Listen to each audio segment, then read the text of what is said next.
Hi friends, welcome to my channel. இன்றைக்கி நம்ம என்ன பார்க்க போகிறோம் அப்படின்னா, டிபிசி தமிழ் ஃப்ரீ டெஸ்ட் பேட்சில் டெஸ்ட் நம்பர் 7 தான் பார்க்க போகிறோம். டெஸ்ட் நம்பர் 7க்கான போர்ஷன் பார்த்தோம் அப்படின்னா 8th தமிழ் ஃபுல் டெஸ்ட். ஓகேங்களா, 8th தமிழ் ஃபுல்லாக படிச்சுட்டு நீங்கள் அட்டன் பண்ணி பாருங்கள். ஓகேங்களா, வாங்க பார்க்கலாம். இந்த கொஷின் வந்து எப்படி அட்டன் பண்ணணும்னு சொல்லிடுறேன். ஃபஸ்ட் நான் கொஷின் காமிக்கும் போது ஆன்சர் என்னன்றதை நீங்கள் யூஸ் பண்ணிக்கணும். அதுக்கப்புறம் ஆன்சர் நான் காமிக்கும் போது சரியான நீங்கள் ஆன்சர் கெஸ் பண்ணியிருந்தீங்கன்னா ஒரு மதிப்பெண்கள் கொடுத்துக்கணும். இப்படி தான் இந்த தேர்வை எழுதணும். வாங்க பார்க்கலாம். முதல் கேள்வி, காக்கை உட்கார பனம் பழம் விழுந்தது போல இந்த ஓமை தொடரின் பொருள் என்ன?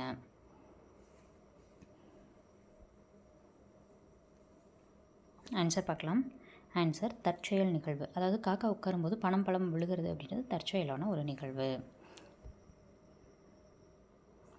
பொழிலன் தோட்டத்திற்கு சென்று வாழை இலை பறித்து வந்தான். இதில் தோட்டத்திற்கு என்னும் சொல்லின் பின் வல்லினம் மிகுமா மிகாதா?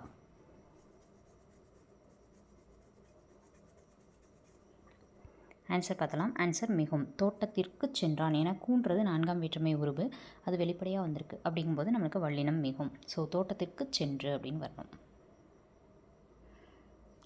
மூன்றாவது கேள்வி, அரசர் ஒருவரை தண்டிக்கும் முறை எது என வள்ளுவர் கூறுகிறார்?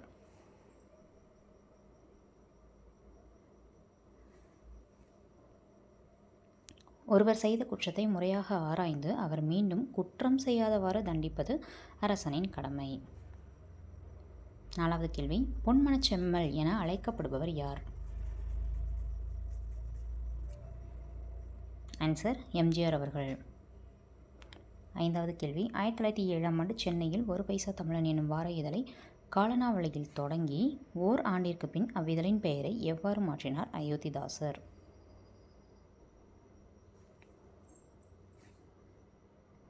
ஆன்சர் தமிழன்.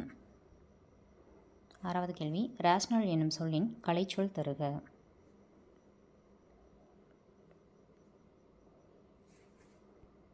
ஆன்சர் பகுத்தறிவு. ஏழாவது கேள்வி, இந்தியர்களுக்கு அரசியல் உரிமை வழங்குவதை பற்றி முடிவு செய்ய 1930ஆம் ஆண்டு எந்த மாதத்தில் இங்கிலாந்தில் முதலாவது மட்டம் மேசை மாநாடு நடைபெற்றது? ஆன்சர் நவம்பர் மாதம். அதாவது 1930 முதலாம் வட்டமேசை மாநாடு, 32 முதல் வட்டமேசை மாநாடு, அடுத்து 2ஆம் வட்டமேசை மாநாடு, அடுத்து 3ஆம் வட்டமேசை மாநாடு லைனாக நடந்திருக்கும். 1930 1, 31 1, 32 1ன்னு சொல்லிட்டு 3 வட்டங்களும் நடந்திருக்கும். 1930 தான் உப்பு சத்தியாகிரகம் நடந்திருக்கும். 1920 வந்து ஒத்துழையாமை இயக்கம், 30 நமக்கு உப்பு சத்தியாகிரகம் நடக்கும். 42 வெள்ளையனே வெளியேறு இயக்கம் இருக்கும் இல்லைங்களா, ஸோ அது நடக்கும். 1935 இந்திய அரசு சட்டம் அப்படின்னு சொல்லிட்டு ஒன்று நடக்கும். ஓகேங்களா, அது இல்லாமல் வேறு என்ன இயர்ஸ்லாம் முக்கியமாக ஞாபகம் வச்சுக்கணும்னா 1909 மிண்டோ மார்லி சீர்திருத்த சட்டம், 1919 மாண்டேக செம்ஸ் போர்டு சீர்திருத்த சட்டம். இது எல்லாமே என்ன பண்ணணும், லைனாகவே பாயிண்ட்ஸாகவே ஞாபகம் வச்சுக்க வேண்டியதில் ரொம்ப முக்கியமான வருடங்கள் இது எல்லாமே. ஓகேங்களா, 1885 ஒரு கட்சி தொடங்கியிருப்பாங்க. என்ன கட்சி? ஐஎன்சி, அதாவது இந்திய தேசிய காங்கிரஸ். ஓகேங்களா, இந்த மாதிரி நிறைய பாயிண்ட்ஸ் இருக்கும், நம்ம அடுத்தடுத்து சொல்கிறோம். சிறந்த சொல்லாற்றலின் இயல்பு எது என வள்ளுவர் கூறுகிறார்? ஏன்னா நமக்கு யூனிட் 8லையுமே திருக்குறள் கொஷின் இருக்கும், தமிழ்லையுமே திருக்குறள் கொஷின் இருக்கும். ஓகேங்களா, அப்போ திருக்குறள் ரொம்ப இம்பார்ட்டன்ஸ் கொடுத்து படிக்கணும். ஆன்சர், கேட்பவரை தன்வயப்படுத்துவதும் கேளாதவரை கேட்க தூண்டுவதும் சிறந்த சொல்லாற்றலின் இயல்பு. 9வது கேள்வி, இயற்கை தவம் என அறியப்படும் நூல் எது? ஆன்சர் சீவக சிந்தாமணியை தான் நம்ம இயற்கை தவம்னு சொல்லுவோம். இயற்கை ஓவியம்ன்றது 10 பாட்டு. சீவக சிந்தாமணியுடைய ஆசிரியர் யார்? உங்களுக்கான கேள்வி. ஆன்சரை கமெண்ட் பண்ணுங்கள். ரங்கராஜன் என்னும் இயற்பெயர் கொண்ட சுஜாதா திரைப்பட கதை வசனம் துறையில் பணியாற்றியுள்ளார். இந்த கூற்று சரியா தவறா? ஆன்சர் சரி. இதில் இன்னொரு கொஷினுமே இருக்குது. இவர் ரங்கராஜன் அவர்களுடைய இயற்பெயர் சுஜாதா அப்படின்ற வார்த்தையுமே இதில் இருக்குது. ஓகேங்களா, ஸோ இவரை பற்றி நிறைய நம்மளுக்கு கொடுத்துருப்பாங்க. இப்போ இந்த சீவக சிந்தாமணி அப்படின்றவருடைய ஆசிரியர் பெயர் நான் உங்களை கமெண்ட் பண்ண சொல்லியிருக்கேன்.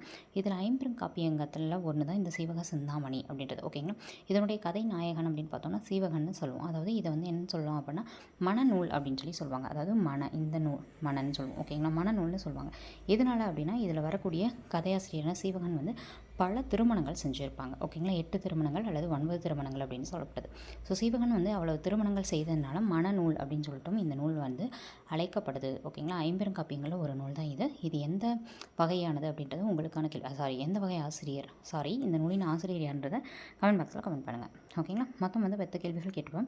10 கேள்விகளுக்கு உங்களுடைய மதிப்பெண்கள் என்னன்றதை கமெண்ட் பாக்ஸில் கமெண்ட் பண்ணுங்கள். இந்த தேர்வு எழுதிய எல்லாருக்கும் உங்களோட மெயின் எக்ஸாமுக்கான ஆல் தி பெஸ்ட். தொடர்ந்து படிங்க, வெற்றி நிச்சயம். ஓகேங்களா, ஸோ அடுத்தடுத்த டெஸ்ட்டில் பார்ப்போம். நெக்ஸ்ட் டெஸ்ட்டுக்கான போர்ஷன் 9th தமிழ் ஃபுல்லாக. ஓகேங்களா, ஸோ திருக்குறள் வந்து கண்டிப்பாக கொஷின் இருக்கும். ஸோ தெளிவாக ப்ரிப்பேர் பண்ணிட்டு வந்துடுங்க.